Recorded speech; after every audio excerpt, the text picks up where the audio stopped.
మేషరాశి మేషరాశి వారికి ఈ వారం రోజుల కాలము గ్రహస్థితుల యొక్క ముఖ్యాంశాలు ఏ విధంగా ఉన్నాయి అంటే, ద్వితీయ స్థానంలో గురుగారు బాగున్నారు, షష్ఠ స్థానంలో కేతువు గారు బాగున్నారు. ఇక వారాంతానికి వచ్చేటప్పటికి చంద్రునితో కలిసిన కేతువు బాగున్నారు.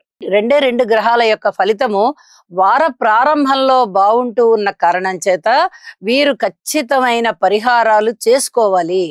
రెండు మాత్రమే బాగున్నాయి అంటే మిగతా 7 గ్రహాల యొక్క వ్యతిరేక ఫలితాలు వీళ్ళు అందుకోబోతున్నారు. గురువు గారు చాలా చాలా బాగున్నారు కాబట్టే వ్యతిరేక ఫలితాలు వచ్చినప్పుడు వాటికి చేసుకునే పరిహారాలన్నీ కూడా అతి త్వరగా ఫలించేటటువంటి పరిస్థితి కనిపిస్తోంది.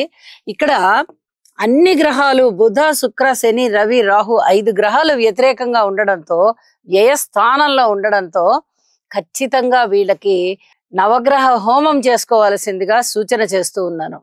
అయితే మీకు వాక్కు చాలా బాగుంటుంది, ధనం యొక్క రాబడి చాలా బాగుంటుంది, మాతృవర్గ రీత్యా కూడా చాలా బాగుంది అనే తెలియచెప్పచ్చు. ఇక కుజుని యొక్క నీచ భంగం జరుగుతూ ఉంది.